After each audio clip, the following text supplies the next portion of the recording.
Bismillah, alhamdulillah, wassalatu wassalamu ala rasulillah, wa ala alihi wa sahbihi wa man wala. Assalamu alaikum wa rahmatullah. Tu as bien fait de réciter la traduction du verset du Coran. Ça nous permet de comprendre le verset que tu as lu en arabe. Donc c'est très bien, c'est une très bonne sunna, il faut la perpétuer, il faut la continuer. Je vais entrer dans le vif du sujet parce qu'on a du retard et j'ai un autre rendez-vous ailleurs. Il est évident que nous devons prendre comme exemple les messagers, les prophètes, n'est-ce pas?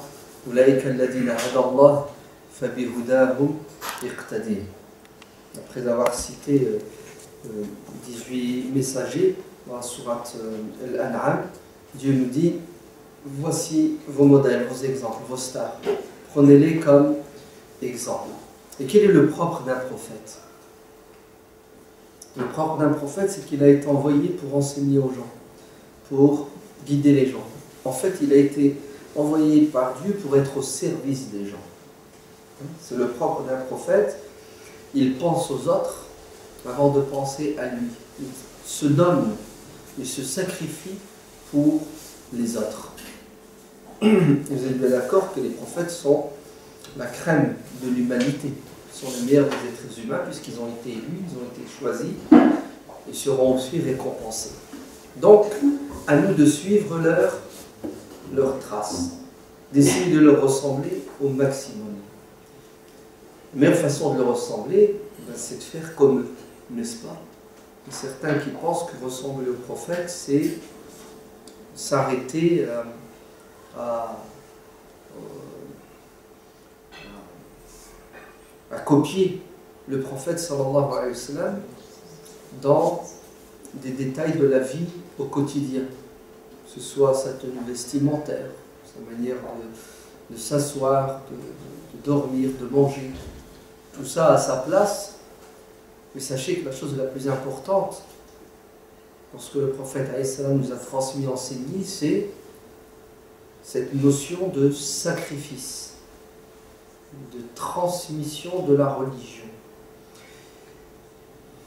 Il explique bien cela à travers une métaphore. Il dit: mon exemple est l'exemple des êtres humains. C'est l'exemple d'un homme qui s'arrête à la lisière d'un bois.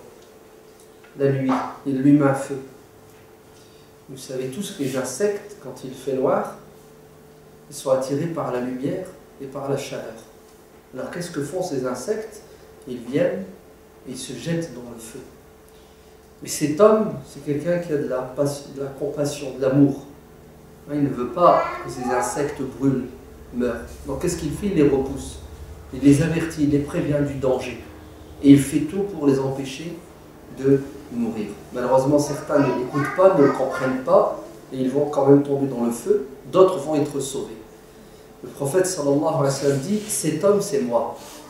Moi, en tant que messager, c'est ça. Je suis venu vous protéger des flammes de l'enfer. Je suis venu vous protéger de la galère sur terre et dans l'au-delà. Certains vont m'écouter, d'autres refuseront. Mais en tout cas, sachez qu'un prophète, c'est quoi? C'est un pompier. Il est venu éteindre le feu, n'est-ce pas?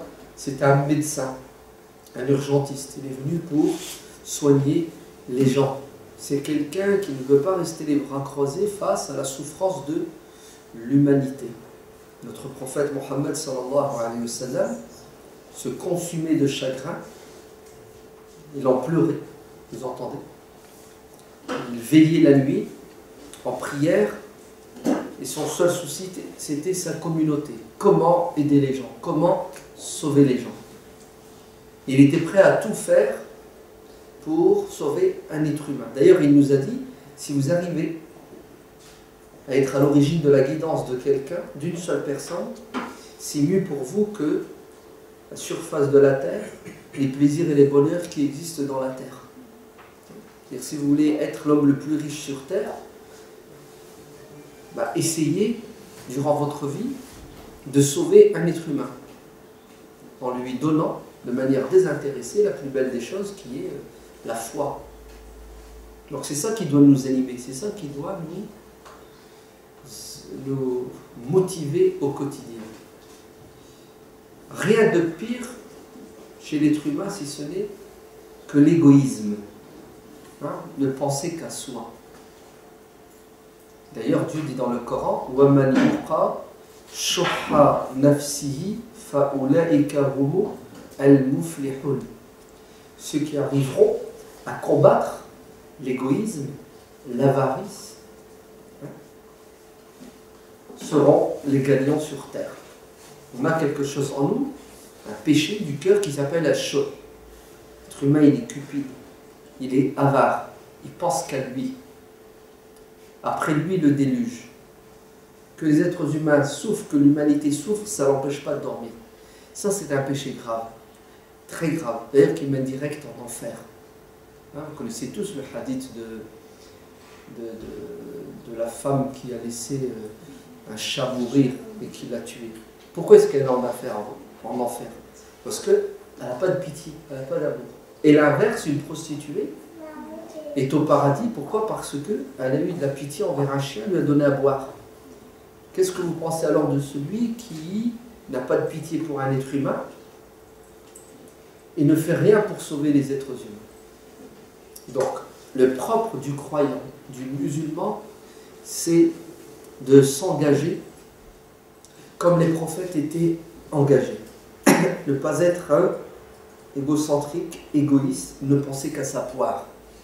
C'est vrai qu'il faut penser à nous, c'est vrai qu'il faut sauver sa peau, mais ça ne s'arrête pas là. On doit aider les autres. On doit être aux côtés des autres. Pourquoi? Parce que sauver notre peau dépend de notre capacité de sauver celle des autres. Car celui qui ne pense qu'à lui, sachez que Dieu n'aura pas de pensée pour lui. Fadhkuruni adhkurkum, c'est ce qui vient d'être récité. Pensez à moi, je penserai à vous. Pensez à ce que Dieu nous demande de faire et faites-le, car viendra un jour où Dieu vous rappellera ce que vous avez fait et vous récompensera, mais vous rappellera aussi ce que vous n'avez pas fait et vous devrez rendre des comptes. Pourquoi tu ne l'as pas fait alors que tu avais les moyens? Et là, c'est le châtiment, c'est la punition. Et ce jour-là, tu demanderas à Dieu d'avoir une pensée pour toi. Seigneur, pardonne-moi, Seigneur, etc. Et Dieu te dira non. Tu as été averti, tu avais les moyens et les capacités, tu n'as rien fait, la personne t'a appelé au secours, tu étais indifférent. Sache aujourd'hui que nous aussi, moi Dieu, je suis indifférent. Crie, appelle au secours autant que tu veux. Tu n'as pas eu de pitié, on n'aura pas pitié de toi. L'imam Muslim rapporte dans son Sahih que Dieu, le jour de la résurrection, interpellera l'être humain, vous, moi, chacun parmi nous, en ces termes.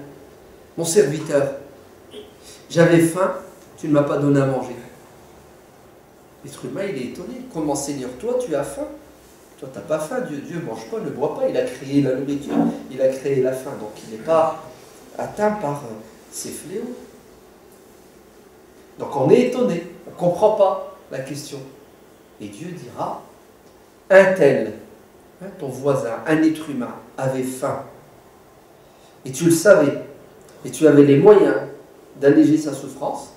Si tu avais été à ses côtés, si tu avais agi comme il se doit, aujourd'hui, en ce moment, tu ne serais pas en train de flipper là. Ouais. Mais oui, tu aurais trouvé aujourd'hui la récompense. Ce que tu as semé sur terre, tu le récoltes là-haut. Mais comme tu étais un égoïste, tu n'as pensé qu'à toi, aujourd'hui, on sera égoïste, on ne pensera pas à toi. Emmenez-le en enfer. Au suivant, j'avais soif, tu ne m'as pas donné à boire. Jusqu'à ce que tu dises, j'étais malade. Et tu ne m'as pas rendu visite. Si tu m'avais rendu visite, si tu avais rendu visite au malade, tu m'aurais trouvé à ses côtés, tu aurais trouvé aujourd'hui la récompense de ton action. Alors, qu'est-ce que vous dites de cela? Il est puissant ou il n'est pas puissant? Jésus a dit la même chose, c'est dans l'évangile de Matthieu. Prenez l'évangile de Matthieu, cherchez, vous allez trouver les mêmes paroles. Comment? Les mêmes paroles. Ce qui prouve que Jésus et Mohammed tirent leur message de la même source. Donc, le musulman ne peut pas rester les bras croisés. Vous entendez? ça doit être un être humain sensible et responsable de lui-même, de ses proches, et ensuite, en fonction de ses capacités, de ses moyens, de ses disponibilités, du maximum de gens qu'il pourra atteindre. Le prophète sallallahu alayhi wa sallam est né à la Mecque, il a grandi, il a vécu à la Mecque, et dès les premiers instants, Dieu lui dit, ton message est universel.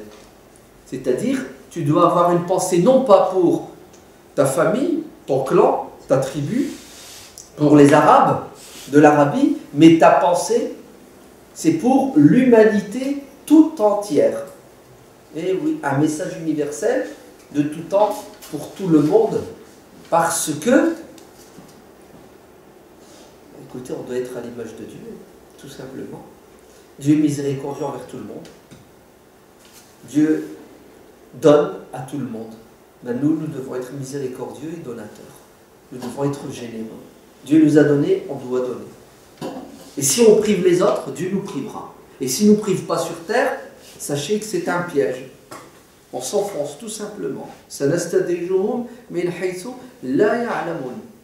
Plus tu as, moins tu donnes, plus c'est grave pour toi. Moins tu as, plus tu donnes, plus c'est bon signe pour toi. Parce que si tu avais plus, tu donneras encore plus. Parce que c'est le cœur qui donne, c'est la pensée qui donne, c'est la foi qui donne. Très bien. Si on a compris cela, est-ce qu'on peut encore rester les bras croisés, insensibles? Est-ce qu'on peut encore avoir une pensée que pour nous? Non. Parce que si on continue dans ce sens, l'égoïsme, nous allons perdre notre âme. Tout simplement. Je ne vous dis pas le reste, hein, mais notre âme, la chose la plus importante. Oui. Une femme est venue voir Aïcha, l'épouse du prophète, sallallahu alayhi wa sallam, et elle s'est plainte qu'elle n'avait plus la foi, elle n'avait plus la pêche. Et Aïcha de lui dire, va prendre soin d'un orphelin. Je pense même, si ma mémoire est bonne, c'est le prophète sallallahu alayhi wa sallam qui a dit ça à quelqu'un qui s'est plaint de son état de spiritualité, et le prophète lui a dit, aie de la miséricorde et de l'amour envers l'orphelin, et Dieu mettra dans ton cœur la foi. D'accord? Quoi qu'il en soit, l'égoïsme mène à la mort spirituelle. L'altruisme, la pensée pour l'autre, mène à la vie spirituelle. Dieu dit à son prophète, Ya ayyuhal muntassir, qum fa'anzir. C'est ce que ça veut dire? Ça veut dire finis le repos. Mets-toi debout, engage-toi, sors de chez toi, va vers les gens pour les aider, pour les sauver. Pendant 40 ans, tu n'avais pas de mission, maintenant tu es missionné pour sauver l'humanité. Donc, aujourd'hui, tout va commencer pour nous, puisqu'on va prendre conscience que nous devons nous engager.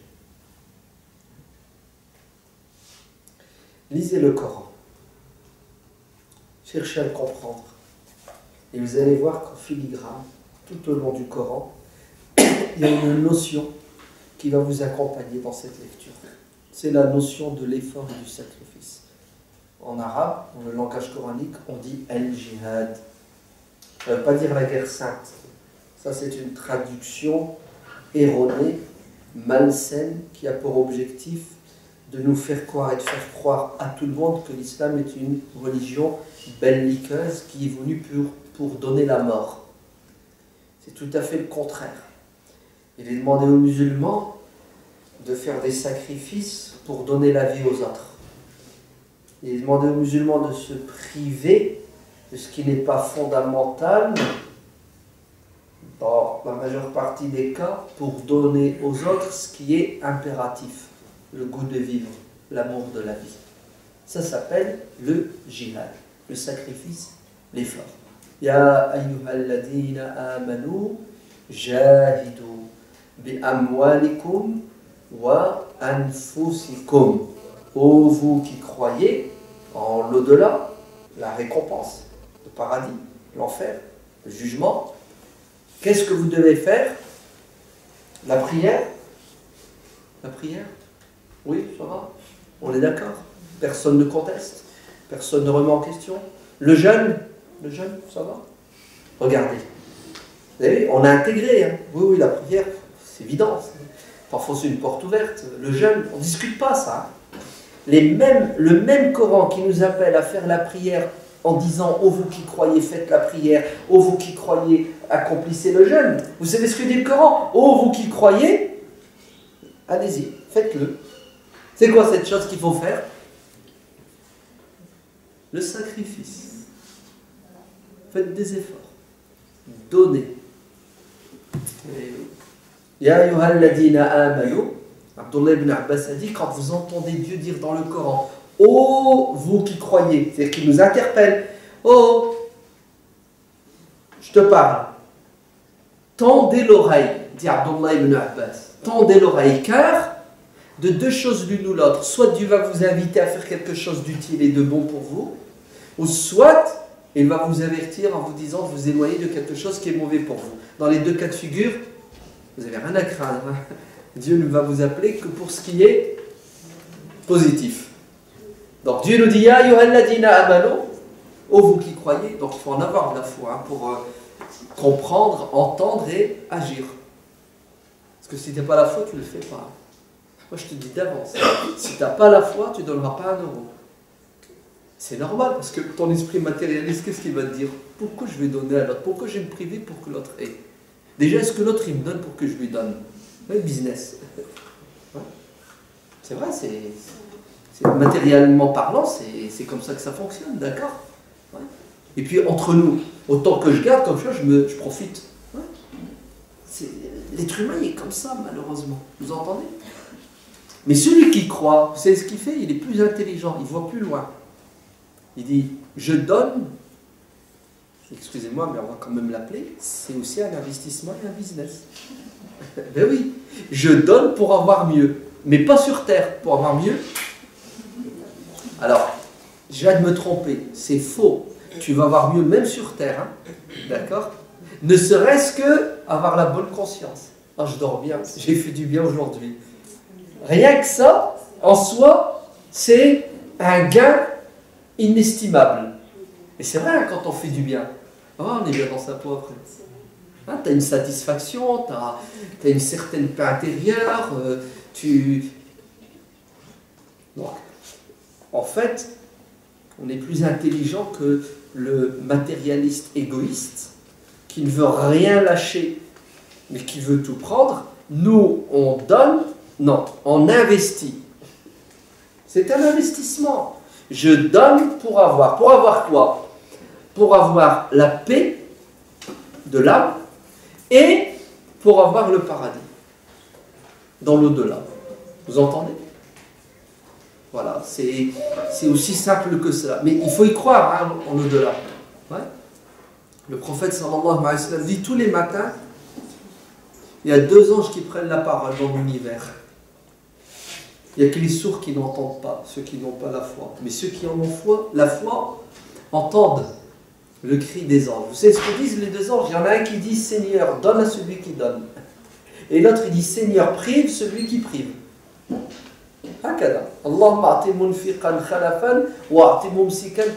Une prière tous les matins contre 2 types d'êtres humains. Les égoïstes, Ya Allah, laisse-les dans leur égarement parce qu'ils le méritent.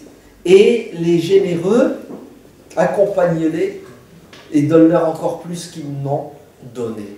Vous avez vu? Eh oui. Donc j'ai investi, non? Vous connaissez le hadith des 3 qui se sont arrêtés et puis ils ont subi un malheur dans une grotte? Non? 3 voyageurs. Hein, ils voyagent, il pleut, le tonnerre, et ils rentrent à l'abri dans une grotte. Éboulement, boum, la grotte est fermé. Ils sont prisonniers à l'intérieur. Il n'y avait pas de portable à l'époque, hein, pour rappeler hein, les sauveteurs. Et, oui. Et là, ils vont sortir hein, une autre technologie. Ouais. Ils lèvent les mains au ciel. Ils disent Ya Allah. Le premier dit au Seigneur. Et regardez ce qu'il va mettre en avant de demander à Dieu. Ya Allah, tu sais, comme moi je sais, ouais, que jadis, il fut un temps, j'ai fait une bonne action. J'avais un ouvrier. Il travaillait chez moi. On s'est pris le bec. Il est parti en colère, sans prendre sa paix. Et qu'est-ce que j'ai fait?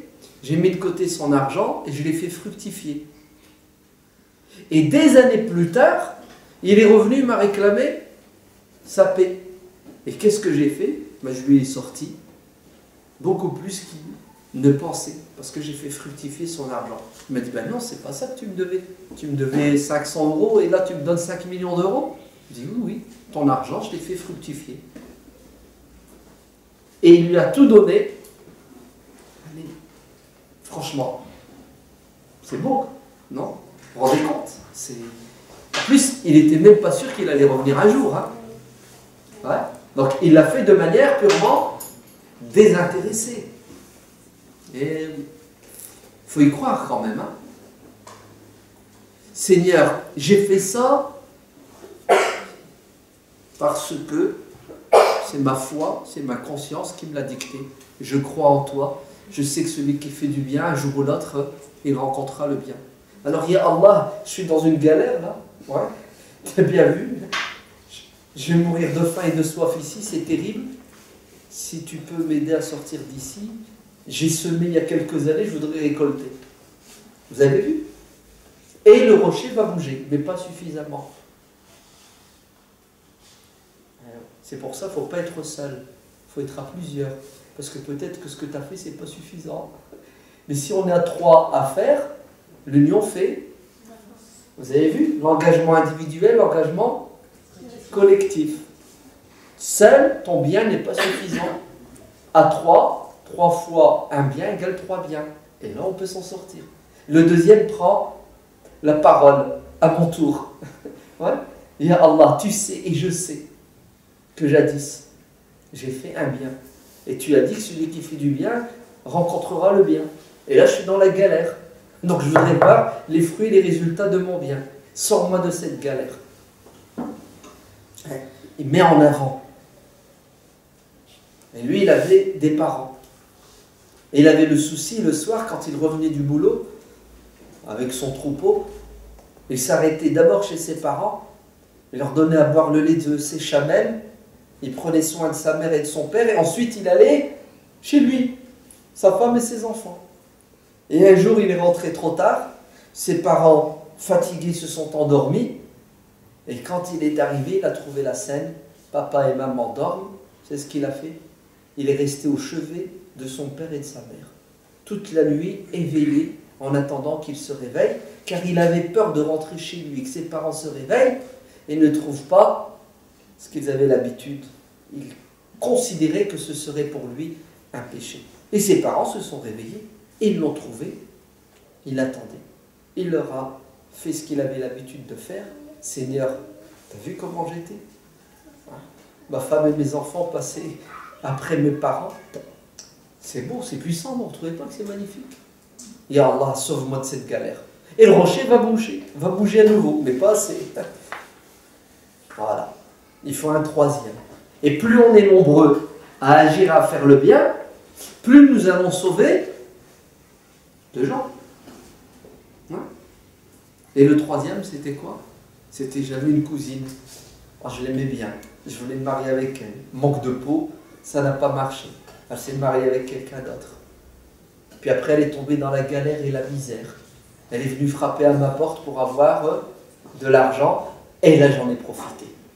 J'ai dit, maintenant, elle est en position de faiblesse, je vais faire du chantage. Et j'ai réussi.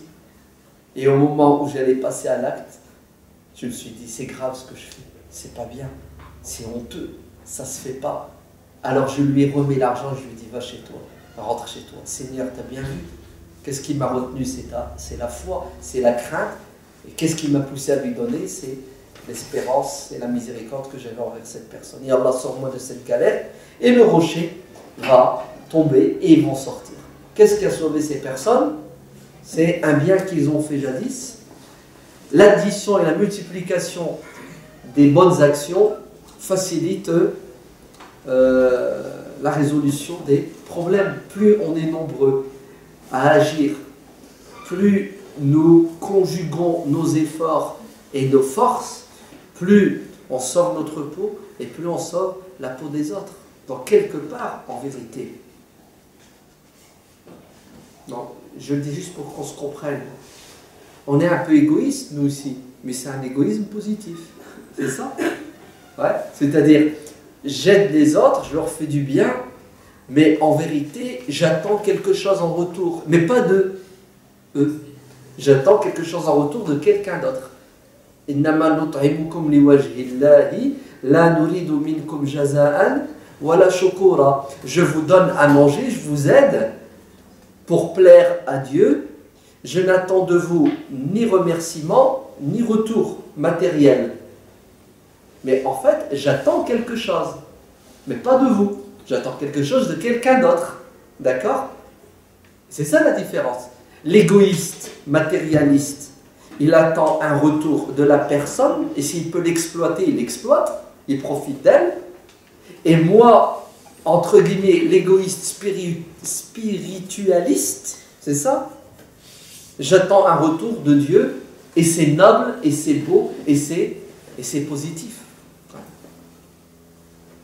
Donc, on doit s'impliquer, on doit s'engager, on doit faire un effort en permanence.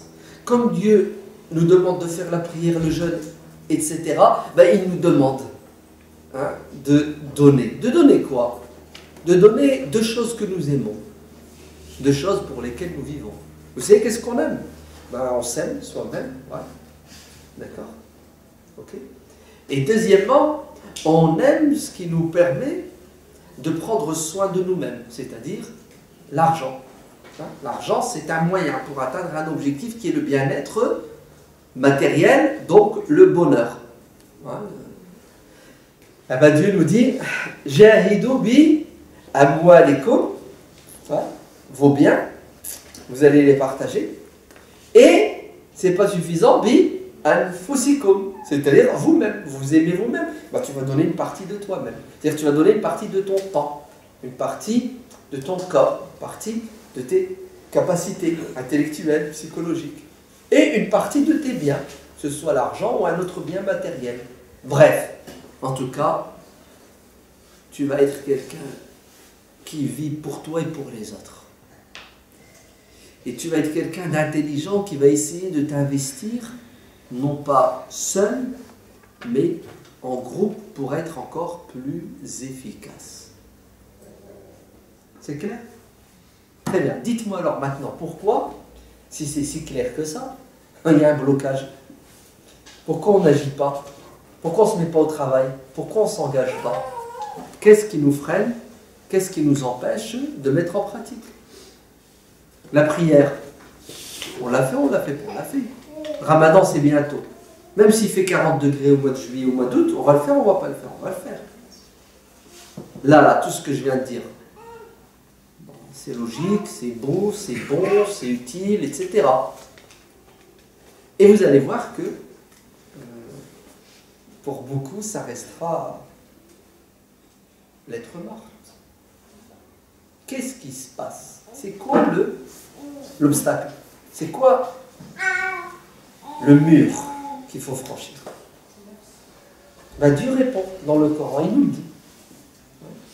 Dieu dit Ya ayyuhalladhina amanu, vous avez entendu? Il parle à qui encore?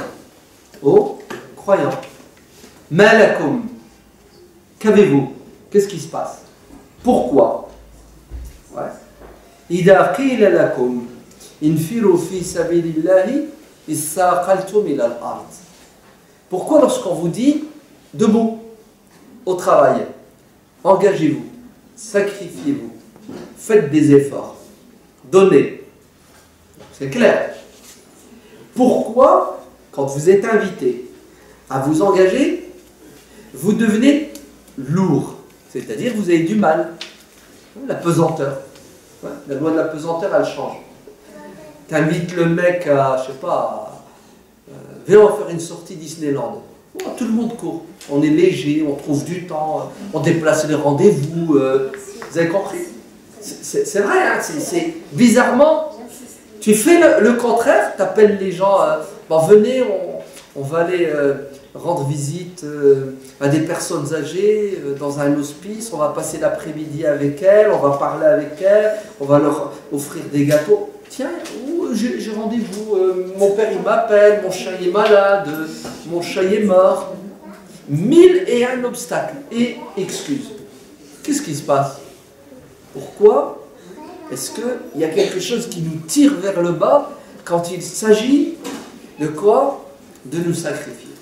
Regardez ce que Dieu dit. Ça, c'est la réalité. Il va nous analyser psychologiquement, il va nous dire, le problème, il est là. Vous êtes prêts?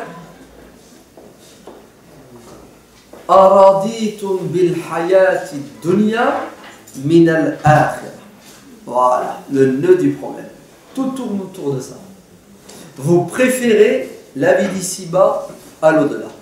Tout simplement. Vous n'avez rien compris. Ouais. Vous croyez que vous allez vivre éternellement. Et vous croyez que vous n'allez pas mourir tout à l'heure, ce soir, demain. Vous avez du répit. Ouais. Donc je profite au maximum. Et en plus, vous croyez que les plaisirs de cette vie, c'est l'ultime plaisir, c'est le bonheur, c'est la totale. Et Dieu nous dit, ben non, vous avez tout faux. La vie d'ici-bas, elle est courte, elle est même très courte. Pour certains, elle est même trop courte. Ouais. Ils meurent à 1 an, à 5 ans, à 10 ans, à 20 ans. C'est ça? Encore certains, ils vont jusqu'à 70, 80. Mais pour ceux qui sont morts à 20 ans, 30 ans, c'est très court. Très bien. Donc, la vie d'ici-bas, elle est courte. Et dans n'importe quel cas de figure, vivez autant que vous voulez, ça restera toujours limité. Par contre, l'au-delà, c'est plus l'infini. Éternité. Vous voyez où ça s'arrête, l'éternité? Non, ça ne s'arrête pas. C'est éternel. Donc, l'éternité, pour toujours. Ça fait des frissons, hein, quand même. Non? Je vais toujours vivre. Il n'y a plus de fin. Wow, c'est un truc qui ne rentre pas dans le cerveau. Vous ne pouvez pas le comprendre.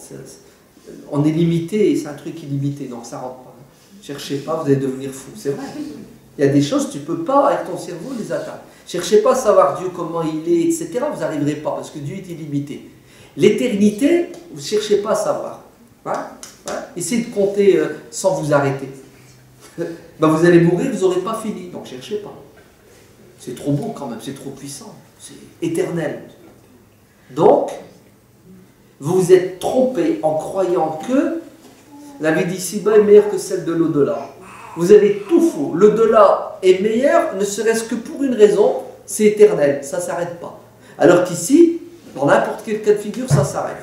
Et le problème, c'est que ça s'arrête au moment où on ne veut pas. Ouais. Au moment où il ne faut pas, ça s'arrête. T'as la haine, hein?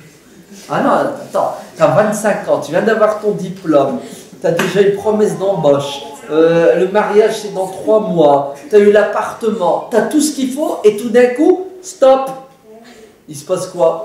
Fini. Fini. Le plan... Non, mais ça fait flipper, au moment, c'est grave. Hein. Tu sais, quand tu penses à ça, tu sais ce qui se passe? Tu vis autrement, tu ne vois plus la chose de la même façon. C'est ça notre problème. C'est pour ça que le prophète alayhi salam a dit à un de ses compagnons et à nous, Abdullah ibn Omar, quand tu te réveilles, imagine-toi que tu vas mourir dans la journée. Et le soir, tu disparais. Le soir, imagine-toi que demain matin, tout le monde se réveille sauf toi. C'est pas la même chose, non? Quand tu sais que le départ, c'est dans 12 heures. Ben nous, c'est ça notre problème. C'est que l'au-delà, on l'a zappé. Non, on l'a mis en mode pause. C'est où? J'évacue l'au-delà. Non, il ne faut pas y penser, parce que si tu y penses, tu ne peux plus vivre comme tout le monde. C'est impossible. Tu ne peux pas. Tu es obligé de te changer, de te transformer. Parce que tu sais que d'un moment à l'autre, tu vas passer de l'autre côté de la barre. Et c'est mortel. Hein. Quand tu es de l'autre côté, tu pleures. Ah, si je pouvais revenir. L'ange, s'il te plaît, laisse-moi 5 minutes. C'est comme ça que ça va se passer. قال ربي ارجعوني لعلي أنظر فيلما. Allez Seigneur, laissez-moi du temps pour regarder un film. C'est ça? Pour passer un coup de fil? Non, laissez-moi du répit pour faire une bonne action. Salihan. Une. Attends, tu te moques de moi quand même. Hein? Je t'ai laissé 30 ans. Je t'ai laissé 50 ans. Pourquoi tu n'as rien fait pendant toute cette vie? Et maintenant que tu vois que ça chauffe, il est terrible l'être humain, non, vous ne trouvez pas? Il est comme ça, je te le jure. Quand tout va bien, il ne calcule personne. Dès qu'il est dans la galère, allô Seigneur, tu le vois. Tu le vois vers le mois de mai. Ouais, les jeunes. Tu le vois à la mosquée. Il y a des 50 euros, des 100 euros qui tombent. Ouais. Faites une invocation pour moi, j'ai un examen la semaine prochaine. Tu ne peux pas faire l'imam. Ouais. Une invocation, je rentre à l'hôpital, je vais me faire opérer. Ouais. Une fois qu'il a fait son opération, tout marche bien, fini. Il efface le numéro de l'imam et de la mosquée. Ça, voilà. L'être humain, il est comme ça. C'est un arnaqueur. Il joue avec Dieu. Ça. Allez, c'est roublardise. Un petit arabe de banlieue. Le ministre, il passe, il met la main dans sa poche. C'est pour vous montrer à quel point on est bas dans notre relation avec Dieu. Je ne sais pas ce qu'on cherche. On croit qu'on va ruser avec Dieu, on va lui échapper, je ne sais pas. Ouais. Il est au courant de ce qu'on a dans la tête et ce qu'on n'a pas encore dans la tête. C'est-à-dire ce que dans un mois tu vas avoir dans la tête, Dieu le sait déjà aujourd'hui. C'est pour ça qu'il programme des choses et parfois tu ne comprends pas pourquoi ça t'arrive. Ah ouais, mais attends, Dieu il a 10 coups d'avance sur toi. Là, il sait, c'est ton arnaque dans 6 mois. Ouais, ça ne marche pas ton baratin. Donc notre problème essentiel, vous savez c'est quoi? C'est qu'on préfère la vie d'ici-bas à celle de l'au-delà. Et qu'est-ce que Dieu nous dit? فَمَا مَتَعُ الْحَيَاةِ الدُّنْيَا فِي الْآخِرَةِ إِلَّا قَلِيلٌ. La jouissance d'ici-bas comparée à celle de l'au-delà, c'est nul. Zéro. Je ne cherche même pas à comparer. Il n'y a pas de comparaison possible et inimaginable. Normalement, quelqu'un doué d'intelligence, il a tout de suite capté. Vrai ou faux? Ouais.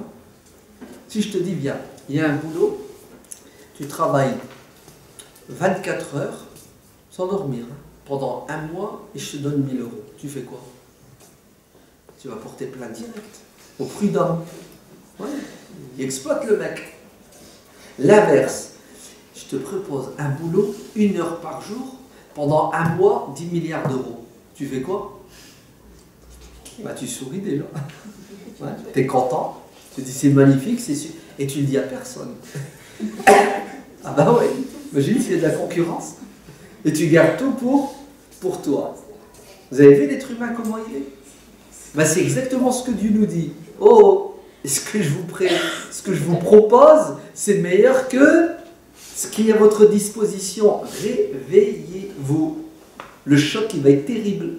Le jour où vous allez ouvrir les yeux et vous allez voir ce qui se passe dans l'au-delà. Mais ça sera trop tard. Bon, vous ne voulez pas comprendre? On passe à la suite du verset. Vous êtes prêts? Illa tanfiru. Et si après tout ça, vous ne voulez pas bouger, vous ne voulez pas vous engager, illa tanfiru. Si vous ne voulez pas, yu'addibkum azaban aliman. Vous allez payer la facture. Ça va vous coûter très cher. Vous allez souffrir d'une souffrance Tu ne peux pas la mesurer. Incommensurable. Terrible. La douleur, ça fait mal.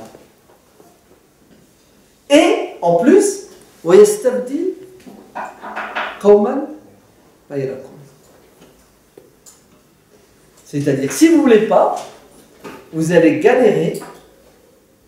Et en plus, d'autres vont prendre votre place et agir comme il se doit et avoir la récompense. Wallahu ala kulli shay'in qadir, et Dieu est capable de tout. Donc, on connaît l'importance de l'engagement, on sait qu'est-ce qui nous empêche de nous engager, c'est ça? Maintenant, on fait comment pour nous engager? On fait comment? Je vais faire vite, parce que le temps ne me permet même pas de m'attarder. C'est tout bête, c'est tout simple. Vous savez qu'est-ce qu'il faut faire? Il faut venir voir les responsables de l'association. Voilà. Et dire, c'est bon, je m'engage. L'association, là, j'ai du mal à lire. A-C-M-V. L'association culturelle des musulmans de Vélizy. Wow, vous êtes musulmans, c'est ça? Alors, qu'est-ce qu'il vous reste à faire? Il vous reste tous à vous engager. Parce que c'est un travail de groupe. Le travail que vous faites tout seul, le bien que vous faites tout seul, continuez à le faire. Tant mieux, c'est bien, c'est super. Mais vous n'arriverez pas à changer votre petit monde et votre entourage seul. Il faut se coaliser. La main de Dieu est avec le groupe. Nos compétences, il faut les additionner. Et vous allez voir qu'on va avancer. On va aller même très vite. Et on va apporter du bonheur à Vélizy et aux alentours de Vélizy, en Île-de-France, en France, en Europe et dans le monde. Je me dis, oh, il rêve le mec, il a fumé. Il a fumé. Il est fou. Il veut changer le monde. Eh ben, wallah, le monde changera si on arrive à changer notre petit monde qui est à l'intérieur. Mais c'est évident. Le prophète qui était seul, il a changé le monde ou il ne l'a pas changé? Seul. Vous allez me dire, ouais, mais c'est normal, c'est le prophète. Vous n'avez rien compris. Dieu nous a dit, je recommence, je remets la cassette en arrière. Dieu nous a dit de prendre les prophètes comme exemple. Qu'est-ce qu'ont fait les prophètes? Les prophètes, ils se sont engagés, ils se sont sacrifiés. C'est ça? S'il nous a dit de les prendre comme exemple, c'est que c'est possible. Sinon, il aura envoyé des anges, et il nous aurait dit de prendre des anges comme exemple, et là tout de suite on aurait sorti le veto. Seigneur, c'est pas possible qu'on ressemble aux anges parce que nous ne sommes pas des anges. Mais il a envoyé des êtres humains qui boivent, qui mangent, qui dorment, qui pleurent, qui souffrent, qui travaillent, qui ont une meuf, qui ont des gosses. Vous comprenez? Une femme, pardon. Est-ce que vous comprenez? Donc, on n'a pas le choix. Voilà. C'est bon? C'est pas plus bête que ça.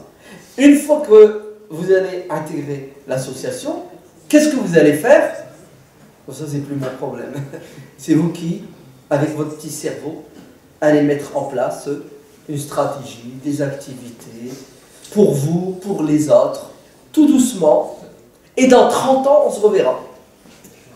Et vous verrez que parce que vous allez vous engager de manière intelligente et structurée, dans 30 ans, la face du monde, de votre monde, de votre petit monde, aura changé. Et il suffit que d'autres fassent la même chose dans la ville d'à côté, et on additionne tous ces petits mondes, et ça fait à la fin un grand monde.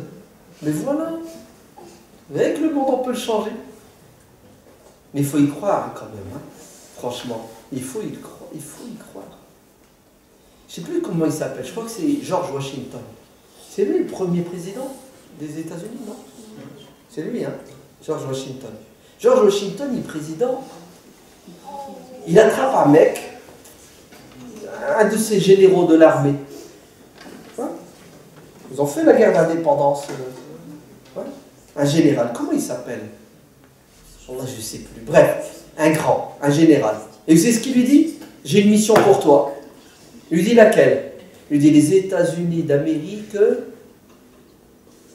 te missionnent pour, écoutez bien, vous voyez les États-Unis, en dessous il y a quoi? Il y a le Mexique, c'est bien. C'est ce qu'il lui a dit Washington. Il faut qu'il revienne dans ce général. Il lui a dit, on veut ragrandir notre pays. Tu vas aller là-bas, ça s'appelle le Mexique, puis tu vas prendre le Mexique, puis tu vas rajouter aux États-Unis. Il lui a dit, ouais mais je fais comment tout ça là? Il me faut quelques milliers, centaines de milliers de soldats. C'est ce qu'il a dit Washington. Il a dit, si c'est pour envoyer avec toi des milliers de soldats, j'ai pas besoin de toi. Si je t'ai demandé de toi et je t'ai responsabilisé, c'est parce qu'on n'a pas les moyens. Donc tu vas y aller, tu te débrouilles. Moi je veux que le Mexique appartienne aux États-Unis. Va. Vous savez ce qu'il a fait? Il a dit, à vos ordres, mon président. Il est parti, quelques années plus tard. Vous savez ce qui s'est passé? Allez aux États-Unis, vous avez un État qui s'appelle le Nouveau-Mexique. Tu sais quoi le Nouveau-Mexique? C'est des millions, des milliers de kilomètres carrés, un État, la France, que Washington, via son général, a piqué au Mexique. Bon, c'est pas halal, mais un mec à lui tout seul, il a réussi à quoi? À ragrandir les États-Unis en Inde. Tout seul, hein? Tout seul. Il lui a juste donné un ordre de mission sans les moyens et le mec, il a accompli sa mission. Regardez, on parle de lui. C'est de me trouver, s'il y en a qui a Google. Ben, c'est ça qu'il nous faut. C'est-à-dire, vous devez être capable d'entendre ce que je dis et vous sentir responsable de la situation actuelle, de notre communauté, de notre pays, et investi d'une mission qui est la suivante. Comment faire pour que moi, mon entourage, soit encore plus musulman? Et comment faire pour que ma ville, mon pays, soit plus juste, soit un havre de paix et de bonheur pour tout le monde? Comment? Débrouille-toi. Tu veux une méthode efficace? Fais ça en groupe. Allah nous a donné un cerveau. Nous avons des garde-fous, notre religion, pour nous empêcher de nous égarer. Et à l'intérieur, allez-y. Excellez dans la bienfaisance. Et faites le bien. On se retrouve dans 30 ans et vous allez voir.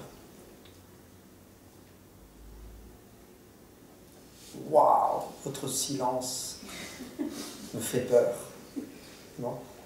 Ou bien il est l'expression de la lourdeur de ses propos, c'est ça?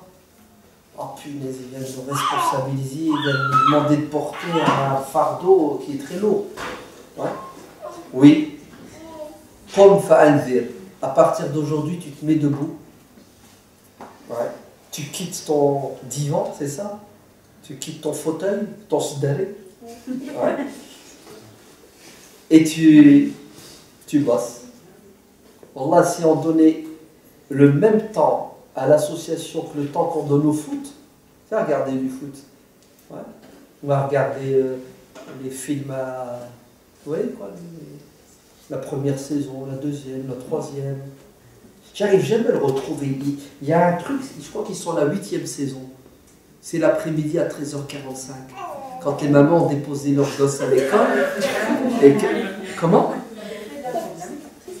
Non, les feux de l'amour, c'est fini. Ça existe encore? Non, sérieux? Les feux de l'amour, ça existe encore? C'est des feux de l'amour? C'est que des femmes, des divorcées, des... C'est ça? Oui, c'est ça, c'est la société, les 30 ans, feux de l'amour. Et faites gaffe, hein, Wallah, les meufs, elles vivent au rythme des feux de l'amour. Attention, hein. Et si jamais elle ne peut pas le voir en live, replay, ah oui. Avant de les enregistrer, maintenant tu peux... Non, c'est une drogue, c'est ça? Vous vous rendez compte? Ben, le jour où on aura cet amour pour faire le bien aux autres, pour aider les autres, et on y trouvera du plaisir, comme on trouve du plaisir à regarder les feux de l'amour, là on va avancer. Mais pour l'instant, on ne peut pas avancer avec une communauté qui... Allah, les meufs, c'est les feux de l'amour, et les garçons, c'est quoi? C'est le classico. Le foot. Marseille, Paris Saint-Germain. Hein? Madrid, Barcelone. Tout tourne autour de ça. C'est une catastrophe. Une communauté qui atteint ce niveau. لاهية قلوبهم يأكلون ويتمتعون ويلهيهم الأمل. Distraits, ils boivent, ils mangent, ils s'amusent et ils sont détournés de l'essentiel par les futilités, la bêtise et la stupidité. Qum fa'anzir, debout, bouge, va, agis, apporte du bonheur. Et tu vas voir que tu te sentiras mieux. Et entre nous, si tu t'engages pas, si tu ne bouges pas, si tu ne donnes pas de ton temps, si tu ne donnes pas de tes compétences et de tes capacités, tu vas te faire manger par la dunya. C'est-à-dire que tu vas tomber dans le matérialisme. Et la dunya, c'est un sable mouvant. Plus tu es dedans, plus tu t'enfonces et tu t'aides. Bon, c'est pas que j'ai plus rien à dire, mais c'est sans pitié. On a eu du retard. Naham, vous avez rien à dire? Tout va bien? Oui, j'avais. Moi j'aimerais, Inch'Allah, la première chose, juste deux petits commentaires si vous me permettez. La première, déjà, premièrement, pour moi, je pense que c'était juste une intro au sujet qui, pour moi, je pense, qui mérite plus qu'une simple conférence, en tout cas. Avec une deuxième conférence, si c'est possible, plus concrète, un petit peu plus concrète, par rapport au terrain français, par rapport à l'amplitude et aux activités, est-ce qu'on peut exploiter en matière de structure ou institution ou autre. Et la deuxième, c'était par rapport au hadith que vous avez cité du prophète sallallahu alayhi wa sallam, qui concerne les trois personnes de la grotte. Juste, plein de vue individuel, non pas collectif, quelque chose qui m'a marqué justement quand vous avez parlé tout à l'heure, c'est ce rapport justement à la reconnaissance.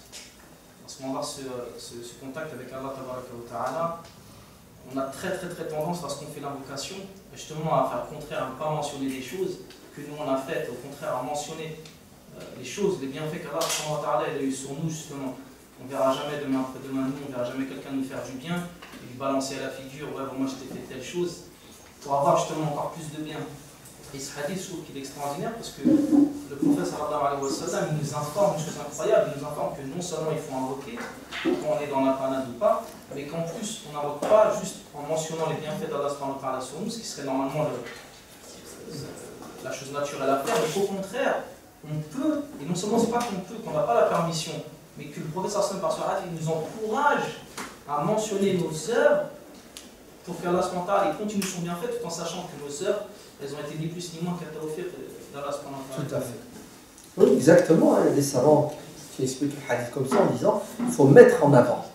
Il faut mettre en avant en guise d'introduction avant de faire ces du'as au Seigneur, ceci, cela. Ouais. Tout à fait. Très bonne remarque. Quant à la première remarque, ça nécessite, comme tu l'as très bien dit, pour être en phase avec notre réalité, une autre discussion plus longue. Mais déjà, rien que le fait que vous rejoigniez l'association, que vous l'intégriez, que vous preniez votre place à l'intérieur en prenant des responsabilités, ne serait-ce que ponctuelles, vous aurez déjà bien fait avancer la chose. Ouais. Et wallah qu'on a des compétences. Nous, notre religion est une religion vivante parce qu'on a beaucoup de jeunes. Ouais.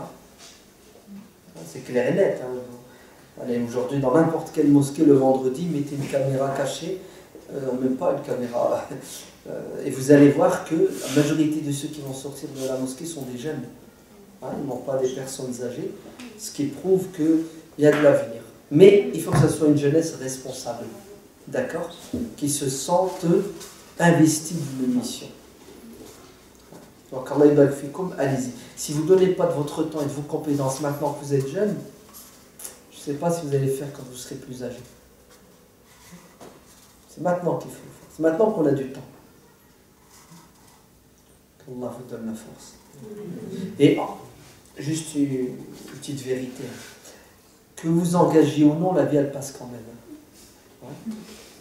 Donc autant qu'elle passe. Ah oui, c'est vrai.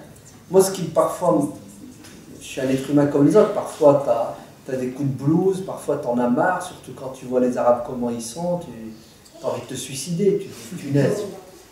Non mais c'est vrai, hein, parfois tu es découragé, tu te dis c'est pas possible, hein, parce qu'on est ambitieux, etc.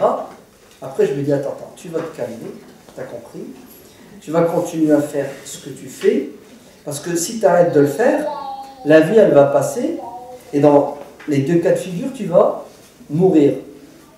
Mais si tu arrêtes et tu vis encore 20 ans, bah, tu vas te retrouver devant Dieu avec 20 ans de vide. C'est-à-dire, pendant 20 ans, tu n'étais pas engagé, tu n'as pas fait du bien. Donc autant mourir avec sur son CV, et quand il y a un blanc là, un vide, vous avez fait quoi monsieur pendant 5 ans? Ah oui, c'est mortel ça dans un CV, hein, le vide. Là, tu vas dire quoi à Dieu? Pendant 20 ans, chômage? Ouais, j'en avais marre de te servir, Seigneur.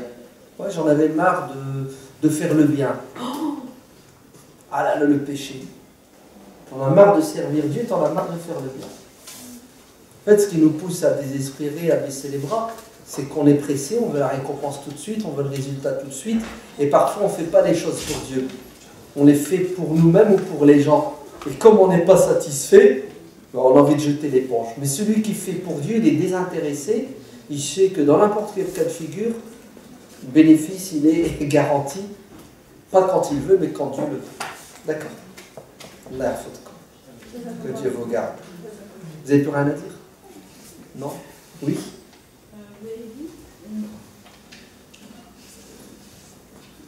Oui, j'ai dit. L'égoïsme mène à la mort spirituelle. Tout à fait. Et pourtant, sur le même plan, vous avez parlé d'égoïste spiritualiste. Oui. Est-ce qu'il n'y a pas... Contradiction? Oui. Oh, c'était juste pour que vous compreniez. L'égoïsme, c'est mauvais, il faut le condamner. D'accord? Et quand je parlais d'égoïsme spiritualiste, l'expression que je viens d'inventer. On ne peut pas les mettre sur le même plan. Exactement, mais c'est justement pour vous faire réfléchir en vous disant que, quelque part, moi, en tant que croyant, quand je donne de moi-même et de mes biens, je les donne avec une intention, c'est de recevoir. Ouais. Donc, quelque part, je suis un peu égoïste, dans le sens où j'attends un retour. Mais la différence entre moi et l'égoïste qui ne donne pas, c'est que moi, je donne et j'attends un retour de Dieu. D'accord? Donc, entre guillemets, c'est un égoïsme positif. Quoique c'est... On va pas parler d'égoïsme, mais d'altruisme. Très bien. Ouais, les façons de parler. D'accord? Ok, c'est de l'altruisme, effectivement. Mais ce que j'ai envie de vous dire, c'est que ce n'est pas désintéressé. Ouais?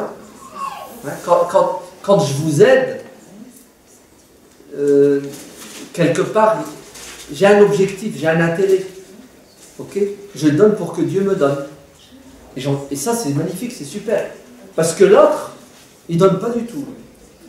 Rien du tout. Voilà, c'est dans ce sens. Très bien. Si vous n'avez plus de remarques. Moi, j'ai une question. Vous avez voté, ça va? Oui. Il n'y a pas de vote chez vous? Non, pas des municipales. Le vote RMC. C'est pas un vote? Si, ça vous n'avez pas sur RMC, ils ont lancé un truc. Est-ce que ça vous dérange d'avoir une collègue de travail voilée? Ouais, par rapport au voile, par rapport à ce qui s'est passé la semaine dernière, c'est ça? Chanteloup, la nounou qui s'est fait... elle a gagné la crèche, voilà. Elle travaillait à la crèche, elle a été licenciée lorsqu'elle avait un voile. L'affaire est montée jusqu'à la cour de cassation. Elle a donné raison à cet employé voilé. Et puis, bien sûr, ça a déclenché la haine, les foudres de Zeus, ouais, notre ministre de l'Intérieur, c'est ça? Valls, qui a dit que c'est inadmissible. L'indépendance de la justice, hein, c'est ça? Ouais. D'accord. Deuxièmement, donc ça, les émissions, encore une couche. Vous avez remarqué que tous les 15 jours, il faut qu'ils nous prennent la tête. Hein. Okay. Et ils ont lancé un vote. Est-ce que ça vous dérange? Donc, tout à l'heure, on était à 60... ouais, c'était 73, 77%, ça ne nous dérange pas. D'accord? Bon, ça va. Dans le journal, attendez. Oui, pas tous en même temps. Il y a un sondage qui dit que 84% des Français qui sont contre. 84% des Français, dans un sondage, sont contre la présence de femmes voilées sur le lieu de travail. Très bien, mais ça, on connaît ces sondages-là. Hein, Oui, bien sûr. Ouais, tout à fait. Oui?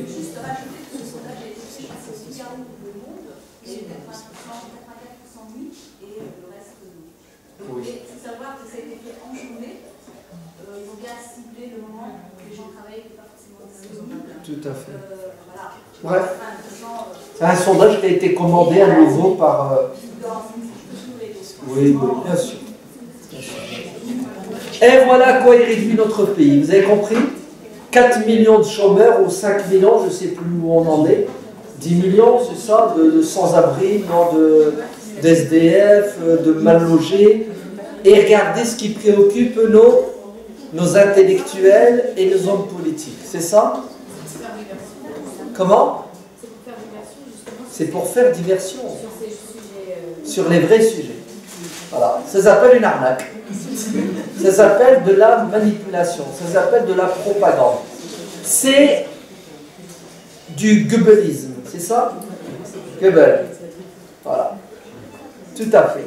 Du Machiavel. C'est bien, vous connaissez tout ça. Donc bougez-vous. Hein? Il y a les vraies élections 2014. C'est ça, municipales. Il faut commencer par les premières marches. Jusqu'à ce qu'on arrive à l'Assemblée nationale et qu'on fasse voter une loi pour le voile pour... Non, pas pour tous. Oh là là. Le voile pour ceux qui veulent. Ouais. Le voile pour ceux qui veulent. Les hommes, les femmes. Pourquoi tu rigoles? Quand je porte pas le voile. Bah tu sais pas que dans certains pays les hommes portent le voile? Non, vous savez pas ça? Bah si. Bah oui, il y a des pays où les hommes portent le voile. Il y a des pays où les hommes portent le turban. Ouais, c'est pas, faut pas rigoler, c'est leur culture, c'est leur tradition. Non? Ça se fait pas dans certains pays qu'un homme sorte dans la rue s'il n'est pas voilé. Comme ça se faisait pas en France dans les années 50, qu'un homme sorte son couvre-chef, son chapeau. Mais on a évolué maintenant et on met des casquettes, c'est ça, à l'envers. Ouais. Bah écoutez, il faut respecter les cultures, les modes et les goûts et les couleurs de chacun. Ça ne nous dérange pas, moi, un mec avec un voile ou sans voile, il fait ce qu'il veut de sa tête, tant qu'il laisse la mienne. Il n'y a pas si longtemps, les femmes en France, elles ne pouvaient pas sortir sans les cheveux couverts non plus. C'est vrai. Il y a l'expression les filles en cheveux. Tout à fait. Les filles en cheveux. Tout à fait. Voilà. C'était jadis. Ouais, il y a 50 ans quand même. Il y a 60 ans, 70 ans. Non, c'est catastrophique. Oui, mon frère. C'est par rapport au voile. Par rapport au voile. Le voile ou le vote? Au voile. Voile. J'ai vu un hadith qui disait qu'il y avait une femme qui avait fait un pari qui n'était pas musulmane, qui avait dit si on se convertit, je ferai le tour de la Kaaba toute nue. Puis finalement, elle a réussi à parler, elle s'est convertie, tout ça. Puis elle a parlé au prophète sallallahu alayhi wa sallam, il lui a dit mais maintenant que je me suis converti, je ne peux pas le faire. Puis il lui a répondu tu peux faire le tour avec une seule mèche qui dépasse, c'est comme si tu sortais toute nue. Non, c'est pas un hadith authentique ni véridique. Ouais. c'est faux. Une femme, si elle n'a pas ses cheveux couverts, elle n'est pas nue. D'accord? La nudité, c'est le corps qui n'est pas couvert. Donc c'est n'importe quoi. C'est bon? Vous n'avez plus rien à dire? Je vois là-bas dans le fond une table servie comme d'habitude. Oui, allez-y, vous avez levé la main. Juste en fait une précision par rapport au fait de l'engagement que vous appelez au mouvement collectif. C'est de savoir si ça concerne, si ça se limitait au niveau spirituel, c'est-à-dire en fait par exemple de participer à l'association musulmane, de contribuer entre guillemets à la guidance des gens, ou est-ce que ça s'applique aussi aux autres domaines sociaux, économiques, tous les domaines. Car pour nous, tout ce qu'on fait qui plaît à Dieu, c'est spirituel. Vous donnez à boire à un chien qui a soif, vous avez fait une aumône, vous êtes rapproché de Dieu. Vous adhérez à une association de défense des animaux, vous êtes en train d'adorer Dieu. Qu'est-ce que vous pensez alors de celui qui adhère à un parti politique, une association qui a pour objectif la promotion du bien, de la justice, de l'égalité? C'est pas. Donc, social, économique, politique, culturel, sportif, tant que c'est halal, bon et utile pour l'être humain, même pour l'univers. Donc, on y va, on s'engage. Oui. Quand on fait une bonne action et qu'on s'y parle, on le fait pour Dieu, est-ce que ça fait comme une bonne action? Qu'un musulman pense comme ça, c'est bizarre. Le musulman, il ne peut pas dire « je vais faire cette bonne action, mais pas pour Dieu ». Mais sans alors, je comprends ce que tu veux dire, mais c'est juste pour que ça soit clair. Donc, un musulman ne pense pas comme ça, encore moins ne s'exprime comme ça. La problématique, c'est les arrière-pensées qu'on a, la petite voix là. D'accord? C'est-à-dire que je fais, et puis au fond de moi-même, je recherche une satisfaction. Hein? Je voudrais que les gens me reconnaissent, je veux la notoriété, je veux qu'on m'applaudisse, etc. Ouais? Donc, celui qui fait ça, avec cette arrière-pensée, et qui l'entretient, qui ne la combat pas, n'aura pas de récompense le jour de la résurrection, puisqu'il a eu sa récompense sur terre. D'accord? Il faut savoir qu'est-ce qu'on veut. Est-ce qu'on veut l'au-delà ou l'ici-bas? Si tu as choisi la vie d'ici-bas, tu seras récompensé sur terre de mille et une façons, mais dans l'au-delà, tu n'auras rien du tout. Le prophète sallallahu alayhi wa sallam a dit, que Dieu a dit, dans un hadith qudsi, celui qui fait quelque chose et qui recherche auprès de Dieu la satisfaction trouvera satisfaction, et celui qui recherche auprès des gens la satisfaction n'aura rien auprès de Dieu. D'accord. Oui. Mais dans le cas où on fait une bonne action et on n'a pas forcément cette intention, le croyant, quand il fait le bien, implicitement, il le fait avec l'intention de plaire à Dieu. Implicitement. Et quand tu fais ta prière, Allahu Akbar, avant de commencer ta prière, tu ne t'arrêtes pas pendant 2 minutes, tu dis Allah, je vais faire la prière pour toi, pour gagner le paradis, je ne cherche pas à plaire à quelqu'un. Tout ça, tu ne le dis pas. Mais pourquoi? Parce que tu le vis. Parce que tu l'as intégré à toi-même. C'est le contraire. Par contre, qui peut intervenir. C'est-à-dire que tu veux faire ta prière et tout d'un coup, tu sens qu'il y a des gens qui te regardent et tu commences à faire du zèle et du cinéma pour envoyer un message codé aux gens. Là, c'est mauvais. Donc, la base chez le croyant sincère, c'est qu'il fait pour plaire à Dieu de manière spontanée. Mais parfois, il y a des interférences qui viennent de nos faiblesses ou de shaitan qu'il faut combattre. D'accord. Et lorsqu'on dit que c'est bien de faire une bonne action et que l'autre fasse encore, c'est-à-dire j'imite quelqu'un. La compétition. Oui, la compétition pour la bonne action. C'est très bien. Ah oui. Et dans ce cas-là, c'est bien de dire voilà, j'ai fait telle chose, j'ai aidé telle personne, l'autre ça va travailler, il va vouloir. Oui. Vous avez la possibilité, le droit, parfois même c'est nécessaire, quand vous faites le bien, de le faire savoir avec l'intention de stimuler les autres et de les pousser, bien sûr, c'est très bien. C'est très bien. Mais il faut être fort pour ne pas tomber dans l'ostentation et la vanité. Mais pourquoi pas? Ça se fait, c'est même parfois nécessaire et recommandé. Hein, le prophète le faisait, il le faisait faire. Et ses compagnons aussi. Tout à fait. Tout à fait. Voilà, ouais. Mais le thé et le café refroidissent ça. Je pense qu'il faut aller se servir. Merci pour votre hospitalité, votre présence. Je suis obligé de me sauver en sachant qu'on a rendez-vous la semaine prochaine. C'est ça? Oui, oui, au Bourget. Ouais. Vendredi, samedi, dimanche, lundi, hein, les 3 jours ou 1 jour ou 2 jours, peu importe. Mais c'est d'emmener d'autres personnes avec vous. Hein. N'y allez pas tout seul. D'accord? C'est le pèlerinage des musulmans de France. Obligatoire une fois dans l'année. Ok? Pour montrer, ne serait-ce aux autres qu'on existe, qu'on est là. Vous savez qu'il y a des flics à l'entrée qui comptent le nombre de personnes qui rentrent. Ouais. Donc imaginez-vous si on est 500 000 musulmans. Ouais. Pendant 4 jours qui fréquentons cet endroit, Valls, vous allez le calmer, hein, vous allez le refroidir. Ouais.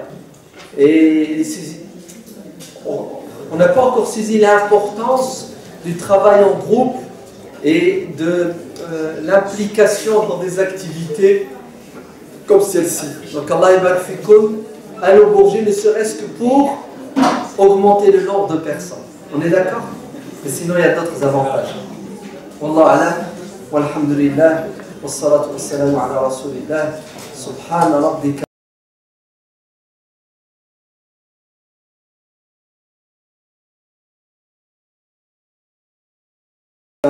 رب العزة عما يصفون وسلام